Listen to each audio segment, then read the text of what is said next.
ವಿರಾಟ್ ಕೊಹ್ಲಿ ಮೈದಾನದಲ್ಲಿ ಬ್ಯಾಟಿಂಗ್ ಮಾಡುವಾಗ ರನ್ಗಳ ಸುರಿಮಳೆನೆ ಸುರಿಯುತ್ತೆ.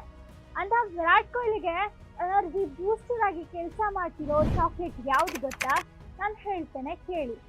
ವಿರಾಟ್ ಕೊಹ್ಲಿ ಮೈದಾನದಲ್ಲಿ ಟಯರ್ಡ್ ಆದಾಗ ಅವರ ತಿನ್ನೋ ಚಾಕ್ಲೇಟ್ ಇದ್ವೆ. ಈ ಚಾಕ್ಲೇಟ್ ಬೆಲೆ ಕೇಳಿದ್ರೆ ಶಾಕ್ ಆಗ್ತೀವಿ.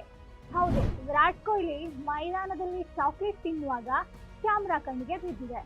ಅಭಿಮಾನಿಗಳಿಗೆ ಯಾವುದಪ್ಪ ಈ ಚಾಕ್ಲೇಟ್ ಎಂದು ಕುತೂಹಲ ಮೂಡಿಸಿದೆ. ಈ ಚಾಕ್ಲೇಟ್ ಅನ್ನು ಲಂಡನ್ ಕಂಪನಿಯು ತಯಾರಿಸಿದೆ. ಇದು ಒಂದು ಎನರ್ಜಿ ಚಾಕ್ಲೇಟ್ ಆಗಿದೆ. ಈ ಚಾಕ್ಲೇಟ್ 6 ಪ್ಯಾಕ್ಗಳಲ್ಲಿ ಲಭ್ಯವಿದೆ. ಇದರ ಬೆಲೆ ರೂಪಾಯಿ 5,000ವಾಗಿದೆ. ಈ ಚಾಕ್ಲೇಟ್ನಲ್ಲಿ ಕಾರ್ಬೋಹೈಡ್ರೇಟ್ ಮತ್ತು ಕೆಫಿನ್ ಅಂಶಗಳಿವೆ. ವಿರಾಟ್ ಕೊಹ್ಲಿ ಬ್ಯಾಟಿಂಗ್ ಮಾಡುವ ಸಮಯದಲ್ಲಿ ಆಯಾಸವಾದಾಗ ಈ ಚಾಕ್ಲೇಟ್ ಅನ್ನ ಸವಿಯುತ್ತಾರೆ. ಇದರಿಂದ ಅವರಿಗೆ ದೀರ್ಘಕಾಲವಾಗಿ ಬ್ಯಾಟಿಂಗ್ ಮಾಡಲು ಇದು ಪುಷ್ಟಿ ನೀಡುತ್ತೆ. ಇದು ವಿರಾಟ್ ಕೊಹ್ಲಿಯ ಎನರ್ಜಿ ಬೂಸ್ಟರ್ ಹಾಗೆ ಕೆಲಸ ಮಾಡುತ್ತೆ.